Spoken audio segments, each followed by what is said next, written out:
Assalamu alaikum wa rahmatullahi wa barakatuhu. Today we are going to learn the most important lesson in the entire 25 lessons. Okay, so lesson number 10, the pronouns. These pronouns are repeated in Quran most of the time. If you go in, take any pages, there are lots of pronouns you can see in the Quran. So if you can understand these pronouns, then that means you can understand most of the translation of the Quran, inshallah. So simply, first of all, you need to memorize this. There's no way without memorizing you can go forward. So I'll quickly tell how to memorize, like huwa, huma, hum, hiya, huma, hunna, anta, antuma, antum, anti, antuma, antunna, ana, nahnu. You have to memorize this. Huwa, huma, hum, hiya, huma, hunna, anta, antuma, antum, anti, antuma, antunna, ana, nahnu. If you repeat this like 5-10 times, it will stick in your mind, inshallah. That's for sure.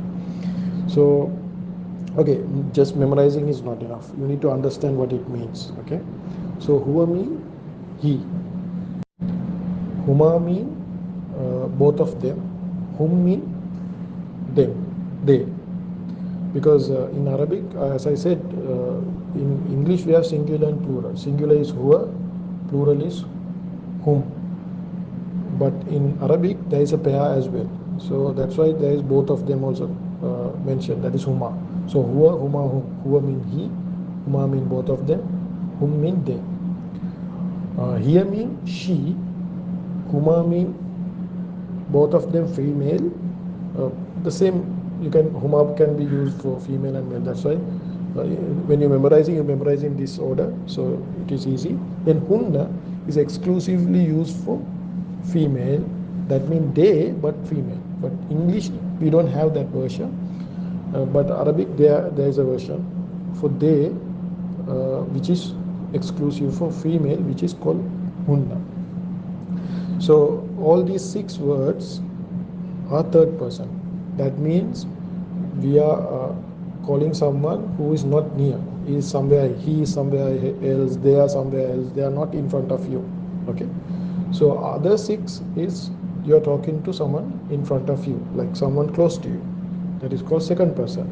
Anta, antuma, antum, anti, antuma, antunna. Anta mean you, antuma mean both of you, antum mean all of you, anti mean you feminine or you she. Okay, because we don't have word, because male or female in English you say you, right? But in Arabic, if it is a female, you say anti. That means she, not she, sorry, you, female version. If there is a woman or lady in front of you, you call auntie. Okay, you can call her auntie. Then antuma, if there's a 2 women or 2 female or 2 ladies, you can say you both female. And antumna is if there's a lots of female, exclusively lots of female, only females are there, then you can call all of them as you. If they're in front of you, antumna means you all ladies. Okay, you all ladies, or you all female, or you all women. Then last 2 is very easy. Ana, nahnu, that is first person. Ana mean I, nahnu mean we. Ana mean I, nahnu mean we. So you need to memorize this. There is no way you can learn Arabic without memorizing this and understand also. It's very easy. Okay, huwa, huma, hum, hiya, huma, hunna, anta, antuma, antum, anti, antuma, antunna, ana, nahnu. Okay, now the other most important part is these all are ism. Okay, I said ism is over, but this is the last, believe me, this is the last thing that you're going to learn in ism. These all are called independent pronoun.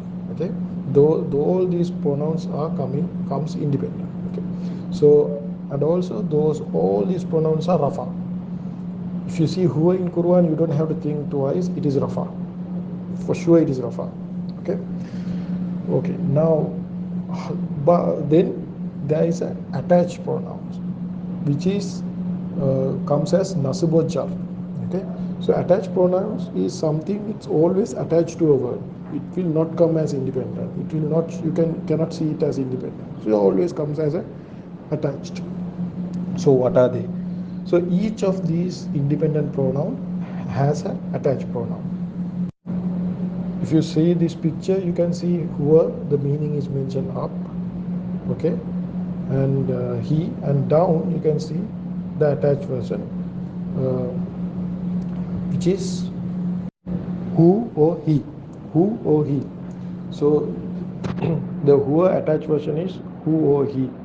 Okay, example, if you say rabbuhu, rabbuhu, actually rabbuhu mean his Rabb, his Rabb. So here who word is attached, rabbuhu. So huwallahu, he is Allah, but rabbuhu, his Rabb. Okay, so that means the who is considered as a jar here. When you learn mudaf mudaf ilayh, you will understand that we'll learn later. But here, if you see who, rabbuhu, that who is the attached version of huwa. It can be nasubo jar. You will learn later what is it is exactly when you learn the next lessons. But currently, if you see who word, you can say it is nasubo jar, rabbuhu. Okay. Then you see next word is huma. Huma attached version is whole, can be huma or hima. Both can be there.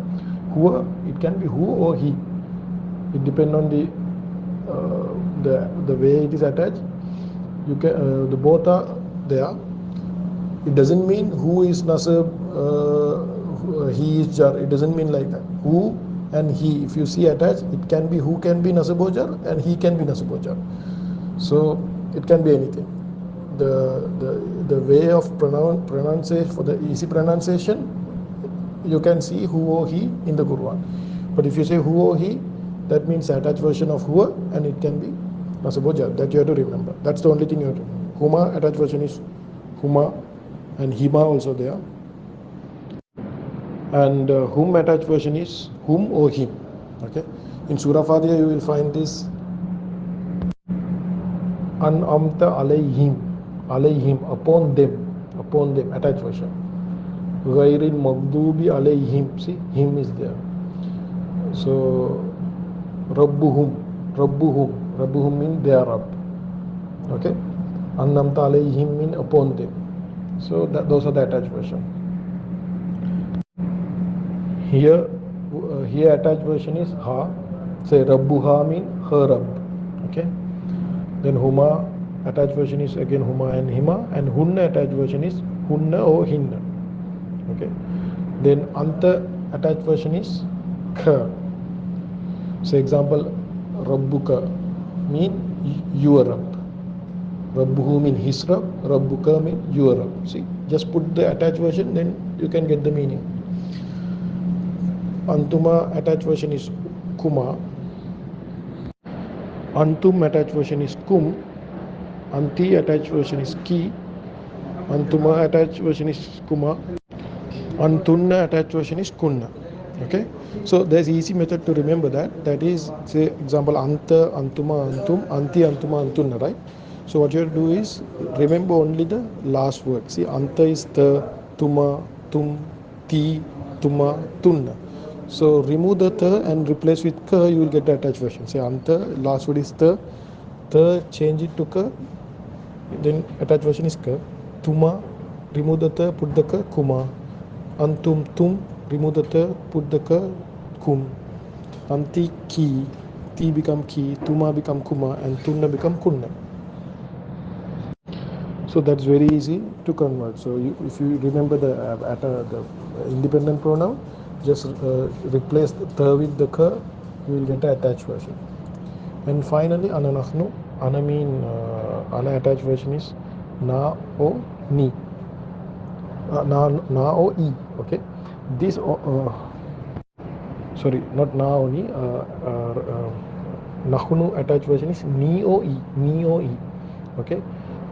This one only there is a special. This is a special case only for this. The attached version of ana, only for that you have nasib and jar version separate. Only for this, not for other ones. Only for this. That means e means is jar version, ni means nasab version. If you see in Quran E, it is, that means it's jar. Ana attached version jar. Ana is rafa, because I told you all the independent ones are rafa. So E is jar and ni is nasab. Okay. Say example Rabbi Firli. Rabbi means my Rab, because Rabbi E, my Rab. Okay. If you but see, if you ni, that also uh, ana. Say example inni mean, inna mean indeed, and e mean I, right? Indeed I am. Inni, indeed I. So e can be, ni can be, actually inna ni become inni. So inna ni mean indeed I. So ni, that ni can be ni is nasib and e is jar. Okay. Anyway, we're gonna learn this in detail later. So just have an idea. In this lesson, your task is to just remember these pronoun and understand the attached version. No need to remember the attached version. Remember the what you call the independent pronoun, and have a in your mind. Keep in your mind these are the attached version. Just if you see in Quran, you should be able to recognize those. And finally, nahnu attached version is na. So if someone say Rabbuna is our Rabb. Na mean us, right? So we it will change to our Rabb. So that's it. You need to learn in this lesson. So what is important? With all this discussion, what is important is two things. One is memorize the pronouns with the meaning. That's the first thing. Okay, all the independent pronoun memorize with the meaning.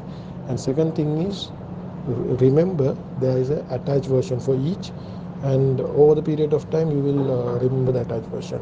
So it's difficult to memorize the attached version, but keep in mind there are attached version that also you just keep in mind, and see like two three times what are the attached version. Then when you go to the Quran and guess, like take a attached pronoun and guess what is the independent. Anyway, assignment is there. So once you see do the assignment, then you will easily understand what is independent and what is attached, inshallah. So this is a one of most important lesson. If you can understand this, and if you can memorize and get to know the pronouns, that means major part of the words in the Quran are covered, inshallah.